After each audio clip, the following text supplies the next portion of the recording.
So you've decided that you want to be a prepper. Where do you begin? You begin with taking an inventory of what you already have so that you know what you can add to it based on what level of disaster that you're anticipating. Let's start off with the inventory sheet.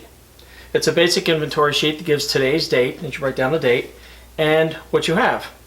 This one is canned foods, fruit, on hand right now. I'll put in today's date, and what I need to do now is to count them.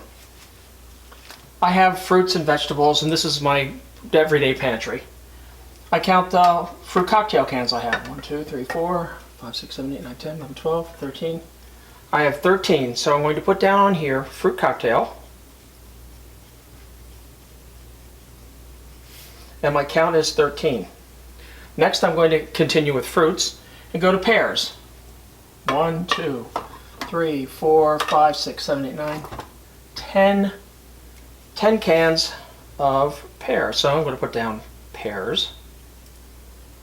And to be specific, they're pear slices. And I put down my count. This is what you need to do for each individual item. Vegetables will be on a separate sheet. Dry goods will be on a separate sheet. Meats, like canned ham. I'm not endorsing any particular brand.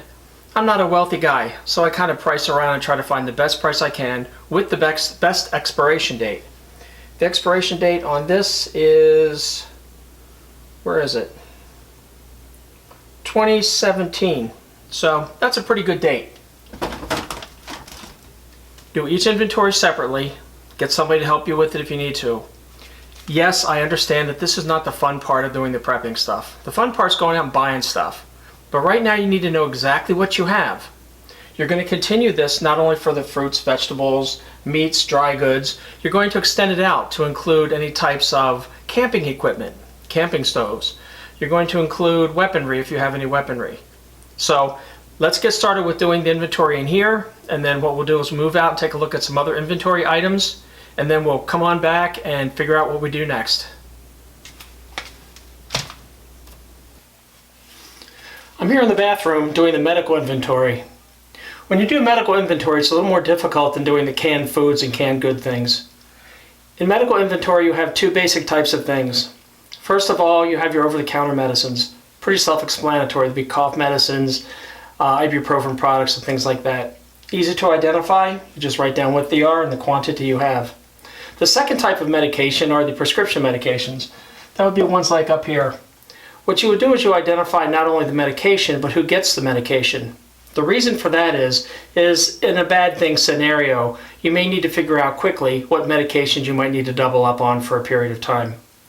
Other elements when doing your medicine inventory should include scissors, tweezers, thermometers, both digital and old school, hydrogen peroxide, and specialty items like I have some Quick Clot up here, which is used for open wounds.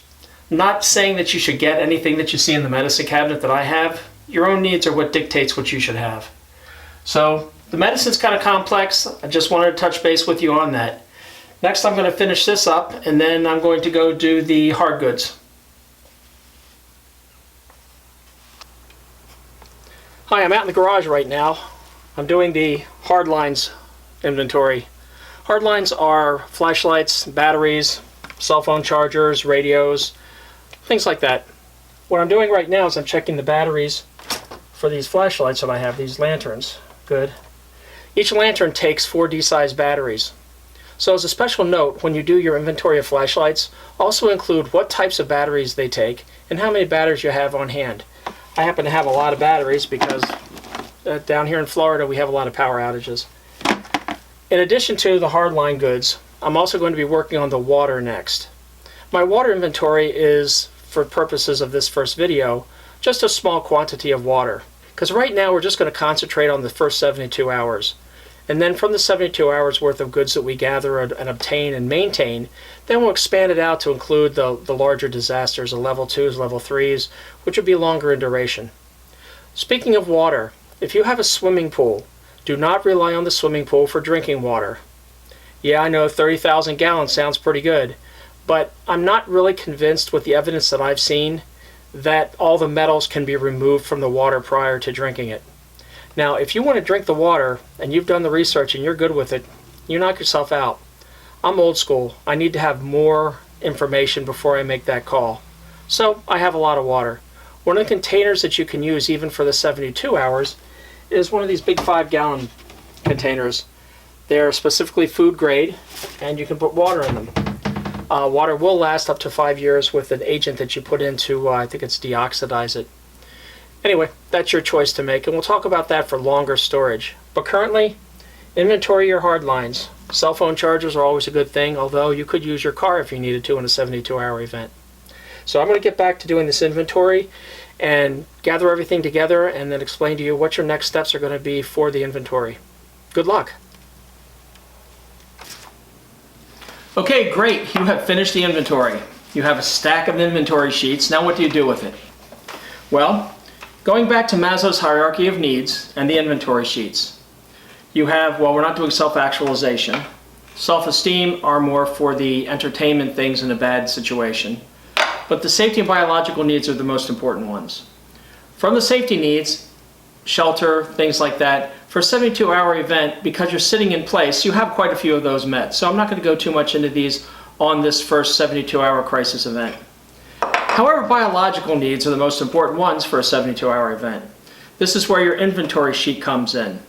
You need to take your inventory sheet and look at it. Read it over. What do you have? What do you like? You now have an idea of what you have and what you like. These are the things that you're going to build on for the subsequent crisis levels. For a 72-hour event, you need to integrate this into a special procedure. Let me tell you what that procedure is. You need to make up a menu for each of the members of your family, your group, whatever, and that includes pets as well, to apply the inventory to see what other items you need to use to supplement your current inventory and get you in a prepper mode of thinking. For example, I have my menu that I've put up that shows my normal meal for breakfast, lunch, and dinner. Dinner's not showing up on that because that was a second sheet. It has fresh foods, it has perishable items, and it has non-perishable items on that list. After I do my one menu, I extrapolate it out or take it out 3 days and deciding what I want to have for those meals for 3 days. Now, where I have something that is a perishable item like fresh fish, I substitute that perishable item with a non-perishable item like a can of salmon or a can of fish of some sort. I do that with the meat items. I do that with anything that's perishable, I replace with non-perishable goods. By having a list of everybody's menu out, you know who has what. Plus, individual menus also provide for food allergies and specific needs. Like if little Sammy doesn't like to have beans, little Sam, you won't need beans because you substituted a can of peas for that. So that's how you take your inventory form and then you add it to your menu list to come up with your first shopping list for biological goods. You buy what you normally buy, but where you have fresh foods like fresh vegetables or fresh fruit. I like apples, so apples for me, I'm not going to be able to get them in a 72-hour event or if it's a seasonal thing, but I have dried apples and that's substitute for it. And that's how the menu integrates with the inventory, which provides you with your first biological needs list. Just that simple. Kind of complex, because I know that the inventory thing could not have been fun to do because mine was not fun to do. So, to tie up the second video, I wanted to make sure that you understood about Maslow's hierarchy of needs, crisis levels, and how you integrate your inventory, which, by the way, good job that you have it finished, and the menu to come up with your first shopping list for your biological needs for 72 hours. If you purchase those items and you've thought about them, you should be fine. You do the same thing with the medicine. The medicine list, I consider that biological. Take a look at the medicines that you have. Do you need to add to them? Then you add to them and put that on the same shopping list. I think you get the way the procedure works. Anyway, this is Prepper Kevin saying be safe, good job on the inventory sheet, and please leave comments or a like or subscribe, whatever you feel led to do. And again, be safe.